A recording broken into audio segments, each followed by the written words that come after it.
Okay, I am going to call this meeting to order for the Mayor's Task Force Against Domestic Violence. Before we get started, this meeting is being recorded by the task force. If any other persons present is doing the same at this time, please notify me. We're good? Okay, we're going to do a quick roll call of members. Megan, Yeah, I'm here. Katie, Here. Scott, Here. Amanda, Here. Counselor Perry, Here. Naomi. Was Naomi invited to this meeting? I believe so. She might just not have been sworn in yet, so that the scheduling portion of that just might not have happened. Okay, great. I didn't see her on the email, so I wasn't sure. Okay. So Naomi's absent and I am here. All right, so moving on. New business. Quickly, I'll just introduce myself. Some of you have probably worked with me in the past, but I am Matt Conway. I'm the communications director for the city. I'm excited to be serving as chair for the task force. I've worked very closely with Janine, and she's had nothing but glowing words to say about all of you and the great productive working dynamic you've built and all the great things you've accomplished together. So happy to support that. And yeah, happy to get to work. If you ever have any questions for me, though, feel free to email. You can always call. I try to be as available as possible for everyone. So, all right. New business discussion and vote about joining the rural network to end domestic violence. Amanda, I know you brought this to the table, so I'm interested if you want to speak first on it. Yes, so the Rural Network to End Domestic Violence has been meeting for about a year. It's made up of mostly Western Mass and Central West task forces that are community based.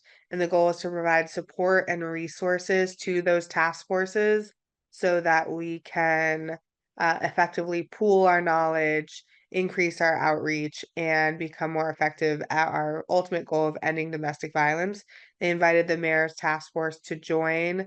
The meetings are bi-monthly and alternate being in person and virtual, and we just have to elect a representative or two representatives to attend, and we bring our issues or accomplishments and then receive input, and then kind of it's just more of a support community than it is like active like there aren't a lot of tasks that would come out of it. If they're working on a collective campaign, they would let us know, but typically it's for support of the task forces themselves. And it might lead to having some more resources for this task force, because there might be like, oh, the Ware Task Force and the Gardner Task Force are doing this cool campaign and they're willing to, give all their materials to us, and then we could use it locally as well.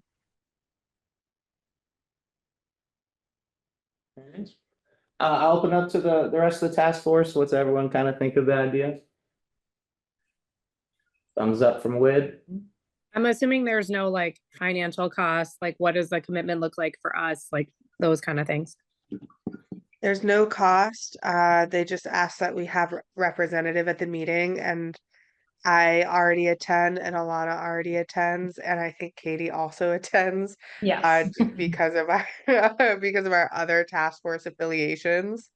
So essentially, we could pretty much guarantee that we would always have that requirement fulfilled, and then other members of the task force could come at any point, where each task force is given like one vote. So if they're voting on issues, then we would just weigh in. Makes sense. I think that's a great idea, and I think it's great having connectivity with what other communities are doing and always pulling ideas together. I think gives productive solutions. So I think it's an excellent idea. So if we want, so first, I guess I should say, would you, Amanda, and you, Katie, be okay being our liaison since you attend the meeting? Yep. I think what 6 meetings a year at least is one of you is at least at them. I think covers bases there. Yeah, good to have a backup in plan. So if we feel good about it, any other discussion, and otherwise we can bring it to a vote. Okay, very good. So to vote about joining the Rural Network to End Domestic Violence and having Katie and Amanda serve as our liaisons, I'll do a roll call vote since we're virtual. Megan, I'm in favor. Katie, Yes. Scott, Yes. Amanda, Yes. Counselor Perry, Yes. and I also vote in approval. So are excited to join. And I think this will bring some new great energy and ideas that we can incorporate for future activities and events. So old business, the final walking map of all the area services available in the area with changes that were made at the last meeting. I'm gonna pull this up on my email now so I can share my screen with everyone. Alana, was it in that most recent email you sent, or was it in the thread? Trying to, here we go. Oh, here it is. You got it? Yep. Great.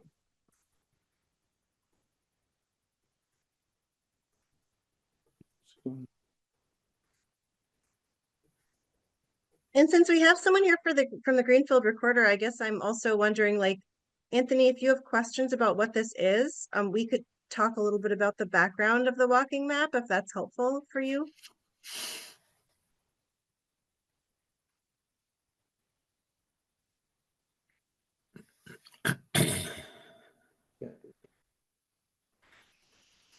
Yeah, if you want, Alana, maybe just provide like a quick few sentences of background on this, whether Anthony's listening or not, but it'd be good for the public as well, who may or may not have been following along this process. Sure, yeah. So and feel free to, oh, that's fine. Okay, great. And he says, he's on the mic right now, but that would be great. Thank you. So so for Anthony and for the public, one of the things that this task force really likes to do is to think about how we can provide support services that would be helpful for people who are experiencing domestic or intimate partner violence, and also really for other people as well. You know, what are those ways to provide services for a bunch of different folks in the community? So I heard Katie explaining this as I was getting online before. There are certainly a lot of people, whether because they're in an abusive relationship, because they're younger, because they're unhoused, because they don't have access to phones for other reasons, they might not be able to look up all the information on their phone about how to get from place to place in the city. And so we created this walking map, which is really to help people know how long it would take to get from sort of important locations in town to other locations. So, okay, I'm at the library. How long would it take for me to get to CSO? How long would it take for me to get to community legal aid? Oh, really close, you know, those kinds of things. And so we have two versions of the map so far.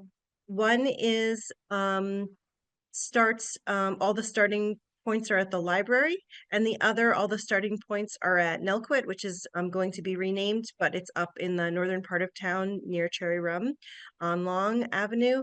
And so that gives people a sense of how to get from one place to the other.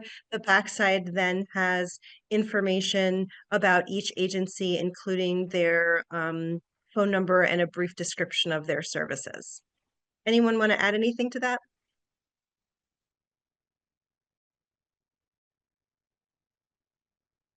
I think you did a great job of being concise while covering all the bases. Great job, Alana. And I really want to say the map looks terrific. And I think the biggest challenge of it is some of the geography of things, obviously with some businesses being located farther than others, but I think you were really able to represent that geography well while still making it very organized and, you know, clean the process. So I know that's not an easy feat. And that thank you for the sort of design of the map and sort of balancing that. A lot of that was something that Christian LaPlante did. So I want to send a thank you out to Christian, who worked on this too. You know, I did a bunch of work on it, but in terms of the initial kind of putting together that downtown map, that was what Christian did. So thank you so much. Yes, we were very lucky to have Christian, who's a pro with these maps. So if you could just catch me up to speed, what were maybe some of the small adjustments made from the October meeting to now?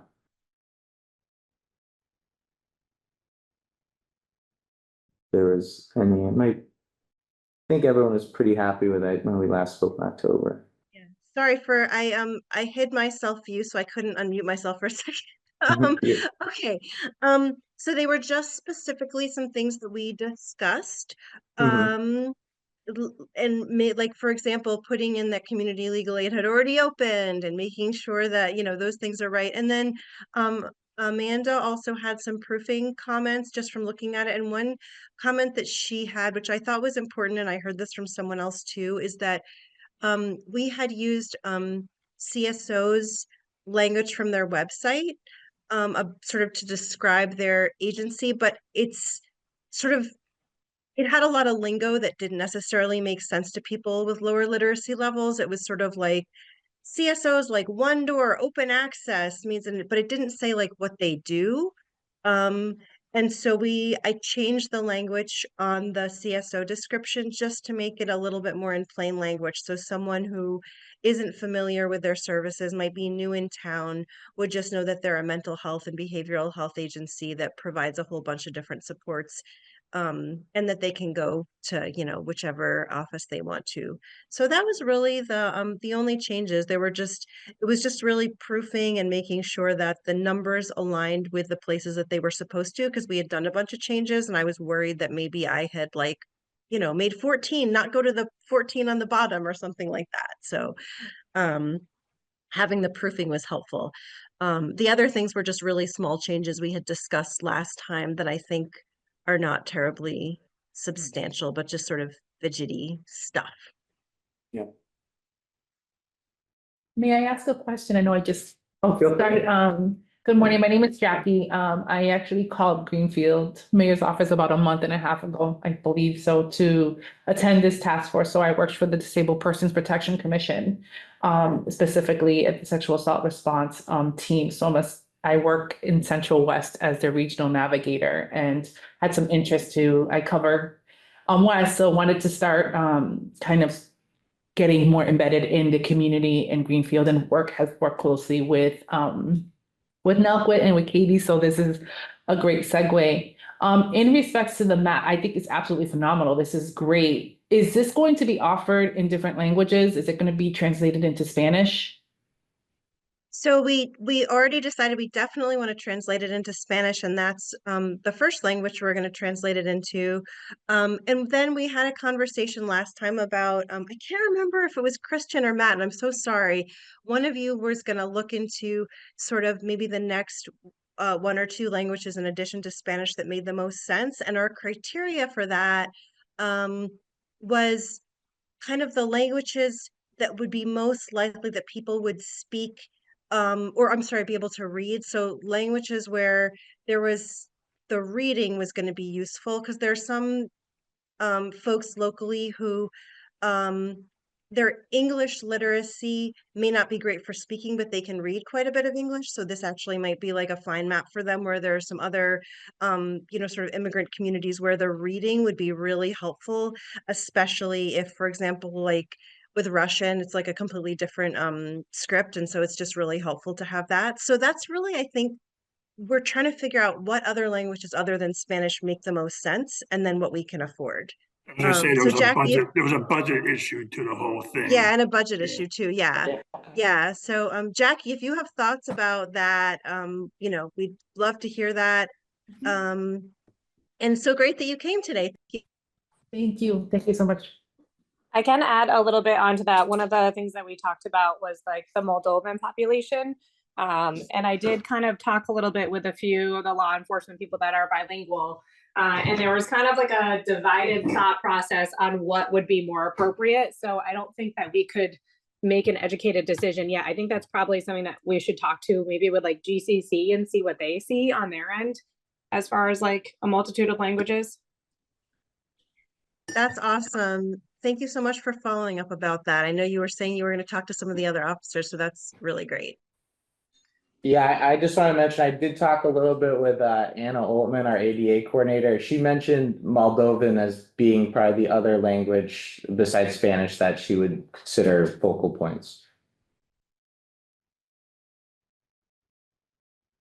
So I'll do a quick breeze through the map again, just so everyone gets a good look at the final, but it seems like we can kind of start getting ready towards moving towards the execution phase of things, of printing these out, and getting them out in the community.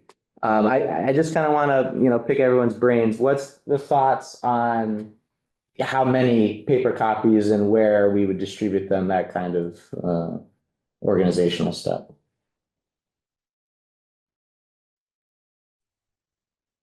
I think we should start on the smaller end and like ask the agencies that we have listed what they think would be appropriate, like if they want copies and how many they think would be useful, because then we don't want to like do an overabundance because we can always print more. Yeah, I think that's a great idea. And I can, what I can do is I can start reaching out to these organizations just to see what their temperature is for having content like this at their business or for directory. So I can start making those connections, and then hopefully for our January meeting, we can have a pretty good idea of what are the different languages we'd want to print, and then also just how many copies in general we'd want to execute.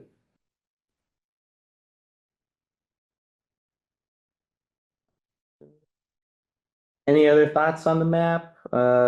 Just moving forward with it. Thank you so much for be- doing the next steps. Sorry, Amanda, go ahead. I was just gonna say, I could be mistaken, but were we planning to put some version of this online? So, Definitely. I think it's definitely great to have this online as well. And we can also set up areas where we can have like a QR code that scans to this as well for people. As many options as we provide, the better. So I would imagine we could make a whole webpage on our website dedicated to just this. So it would be a central resource point that people can access. Yay, that's awesome. Do we want to add a QR code to the map itself? Or I mean, I don't know if we really have room for one, but Oh, I wasn't speaking on the map. I think we could make a Okay. separate thing that is just the QR oh, code. just the QR code separately? Okay, cool. No, but I Yeah. mean, I love the idea of the QR code. So I was wondering if people thought we should like try to stick it on the, I don't know where we'd put it. So, I mean, maybe it could go up in the upper left, like in between Chapman and Wells or something, but I think Yeah. probably I the have separate QR code makes sense. Yeah, it doesn't need to be with the map because as Katie and Jackie were just pointing out, the map is already present with them. So I was just thinking more of like a separate thing of like curious about, different program agencies scan this QR code and then people will have the map in their fingertips. Right, no, totally. The reason I asked about that is just because if someone like a friend had one or they saw one, but they didn't want to like have it in their backpack or whatever, Mhm. I was wondering about that. But I think having it separately totally works.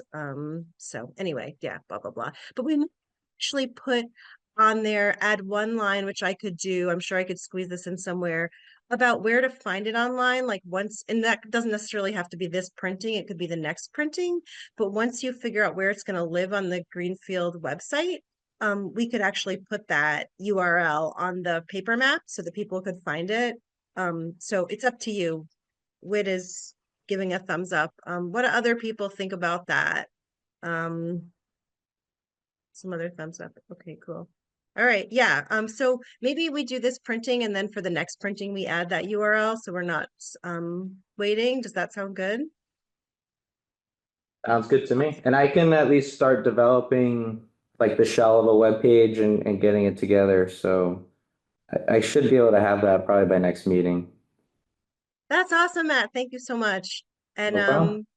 this has been such a great group effort. Thank you for everyone for all of the feedback and help and like, Megan, like going to the police department and finding out what people think there about this. Like it's just Matt talking with people and just everyone jumping in, proofing, giving feedback. It's been really helpful. I know all of you have at some point like had an idea for a place to include, have looked into, descriptions, all that kind of stuff. So thank you.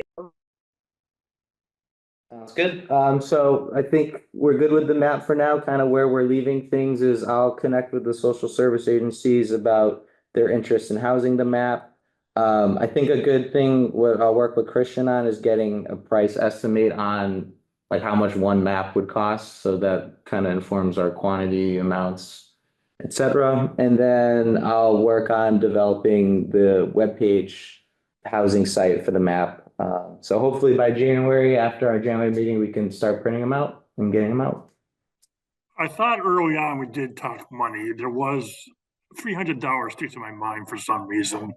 But I thought we did have an idea of how much it would cost for each run.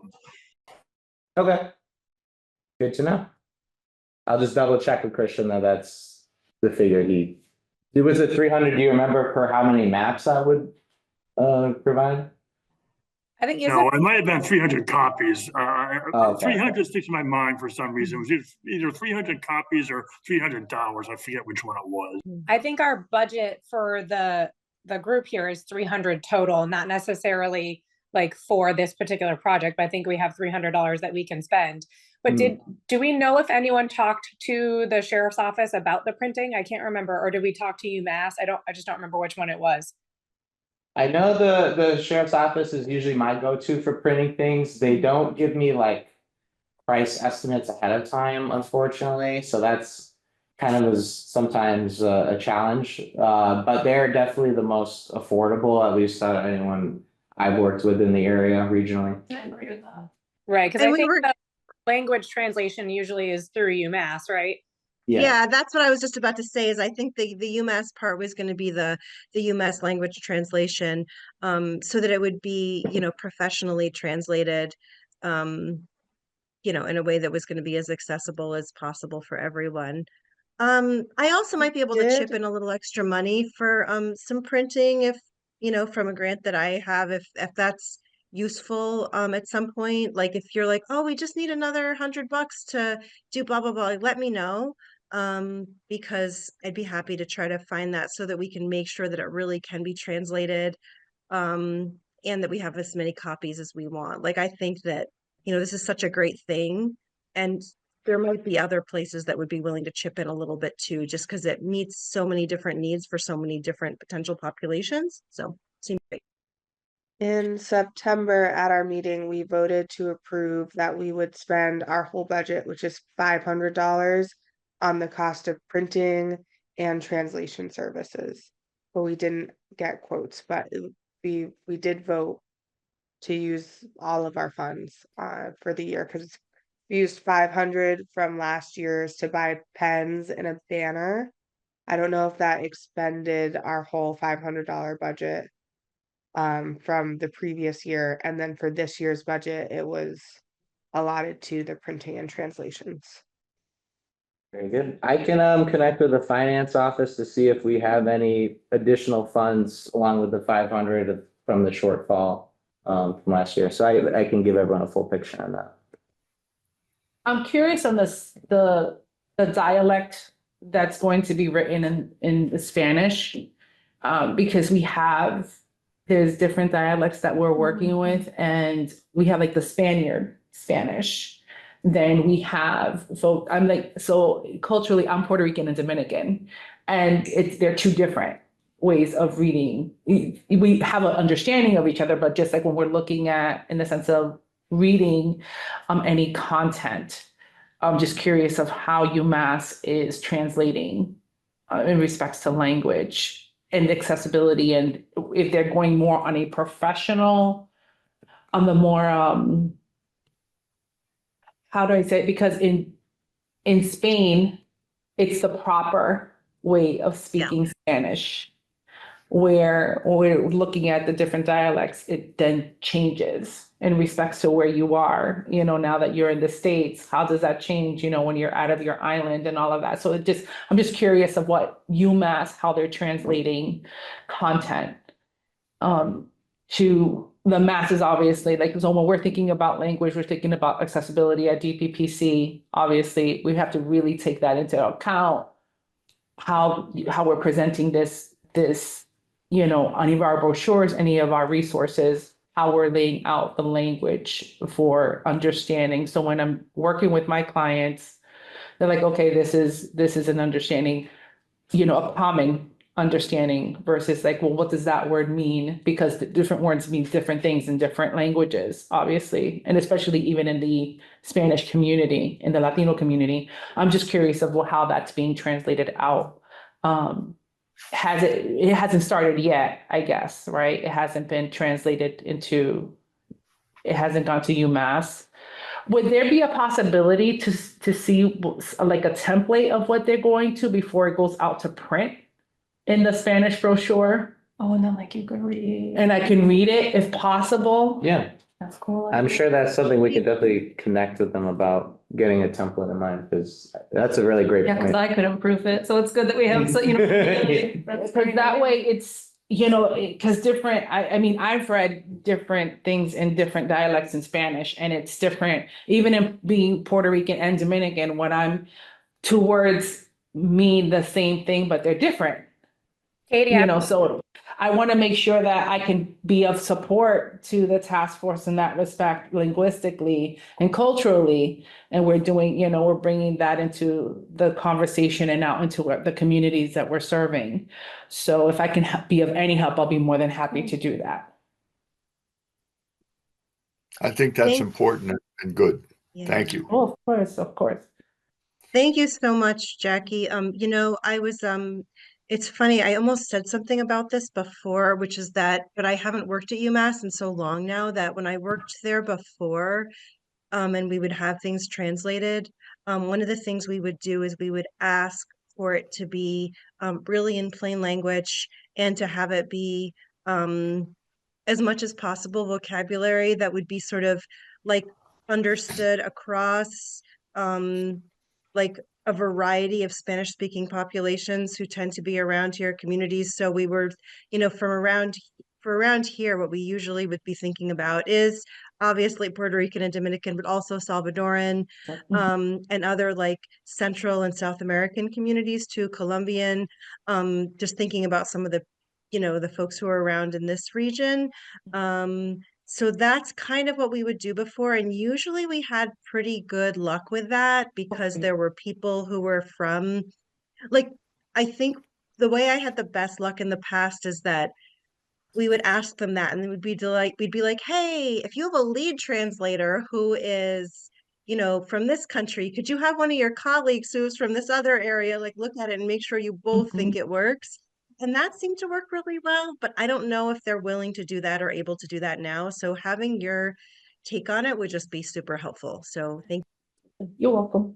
Katie, they just did the 209A packet in Spanish, UMass did, so maybe we could provide a copy of that to look at, because that I'm assuming would be the same dialect. Perfect. That's awesome. Excellent. Thank you so much for that idea, Jackie, because that is a very great thing to think about when we're thinking about accessibility and reaching as many people as possible. Thank you. All right, so our last item for old business, planning discussion regarding diaper formula stock collection in the winter. I'll leave it to whomever just to kind of get the ball rolling on where we left off.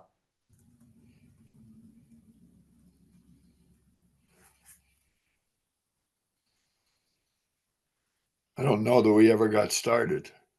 No, there was a small discussion about dovetailing it to another cause. I forget what we were talking about, but we were gonna join another group and do it. For as a Winter team. Carnival, I think it was. Yep.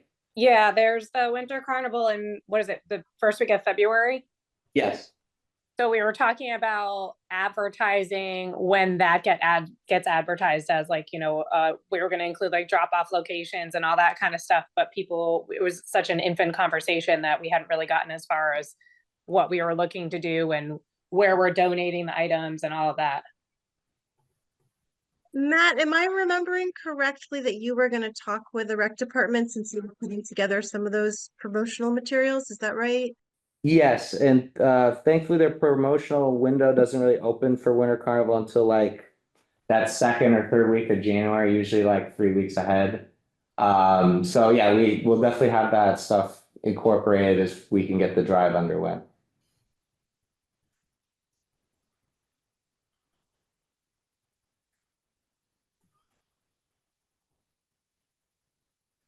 I have a few notes from when it was discussed.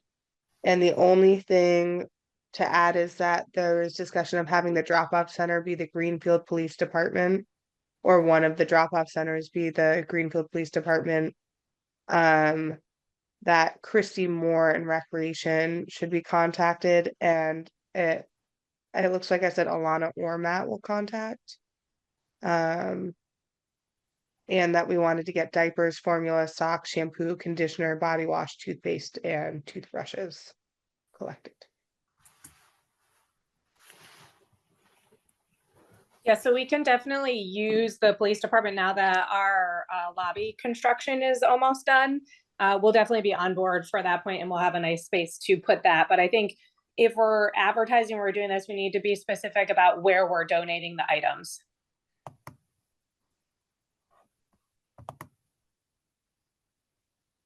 Yeah, the where and what is really important. Oh, Amanda, I think you're muted. I think we should ask Allison if they would want, if they take basic needs donations. And then Nelquit obviously has basic needs pantry as well. We're happy to get donations. We're currently getting them from the Feminist Club of the Mohawk Trail Regional School, which is really fun.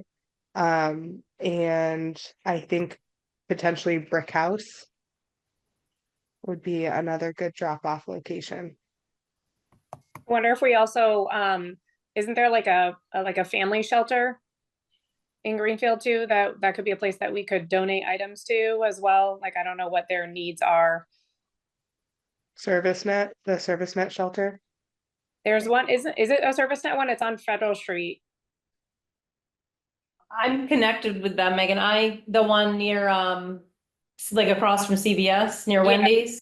Yeah, Yep. that- I'm happy to check in with them. I know it's a smaller shelter, but yeah, I think they're private, but I'm happy to check in. If that's helpful.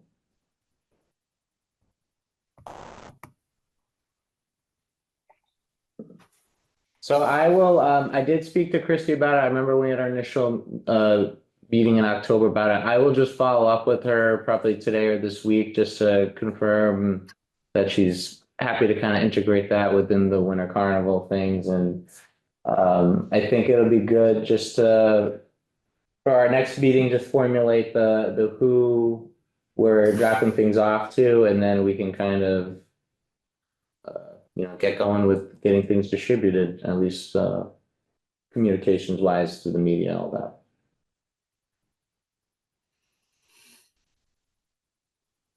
Thank you. Sounds good. Any other thoughts, discussion pieces on the topic? Looking good. Okay, perfect. Before we adjourn, I just want to thank Jackie for being present, and thank you for your great ideas that we're very happy to follow through with. And accessibility is really a huge piece of everything we're doing here. So making sure it's as accessible as possible is really essential. So thank you so much. Any other final thoughts? Just because I don't know if this has to be on the record, Naomi is still waiting for a swear-in date. She said her last email was from the November 21st where she was you were going to forward it, so she hasn't been sworn in. That's all I was gonna say. Okay, very good. She's waiting on a swear-in date. I'll follow up. Naomi is. Sorry, I must have missed that part. I might not have been in that meeting. Wait, Which part? Who is Naomi? oh, Naomi Bledsoe. She's Oh, okay. She's getting sworn in for the mayor's task force. So some people thought maybe she was supposed to be here today, but she's still waiting on being sworn in. Perfect. Got it. Thank you. You're welcome. Yeah, so Megan, I was a longtime Greenfield resident, so I moved out of Greenfield. And so I'm just like coming as officially as a guest. So I'm not a voting member anymore, even though I'm still talking a lot, apparently. Naomi, when she worked at the DA's office. Yeah, I know her well. Okay, cool. I figured you probably knew each other pretty well. Anyway, she is now a Greenfield resident and she was willing to join the task force. So she's taking my former spot, which is awesome. Perfect. No, Thank we're you. not letting you leave. I agree with Thank that. you. So I I'll follow up. believe the council's voting on that tonight, so she'll then I think it's a 30-day wait, Matt, before she's eligible. Sounds good. So yeah, we'll definitely have plenty of time to get her sworn in and fully appointed for the January meeting, which, let me look at my calendar now. 22nd of January would probably be our next meeting, and it'll be our normal hybrid format now that we'll have City Hall up and running, so. The only question I have with that is that within a time frame in which we would need to get our information out to the stuff in February? Should we meet sooner than that? I'm open to it if the task force thinks that's a good call. I could see that being beneficial. Like maybe is it the week before? You said it was like 3 weeks or something that they start their advertising? Yeah, typically I would say 2 to 3 weks before. So maybe the 15th would be a better meeting date for next month. There usually isn't any like, most of the boards and committees meet at night, so I don't think there would be a huge issue with scheduling that. Let me just look at the calendar though. Yeah, the calendar is wide open the 15th if that works for everyone. Is it the first weekend of February or is it the weekend after that? Do you know? I was actually gonna clarify that with Christy if it's that end of January period, because there's the 31st on the Friday. That Right. would be my guess. Of when it starts, the 31st. I mean, I'm gonna work with her behind the scenes, so if we have, say it says like she wants to get her communication stuff out earlier, I can at least keep everyone informed and we can kind of, get together if needed earlier than.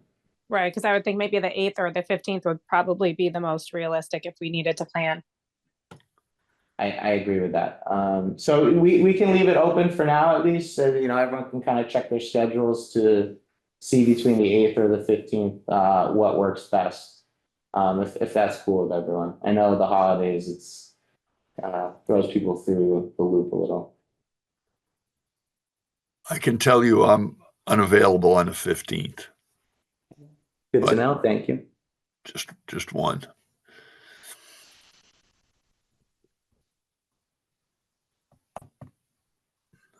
Jackie and I are supposed to be meeting on the 15th from 11 to 1, so So how about we plan for the 8th then, if that's good for everyone? And obviously if things change, just let us know and we can adjust accordingly, but next meeting, January 8th. And that's at 11? Yep, we'll do the same time. Great.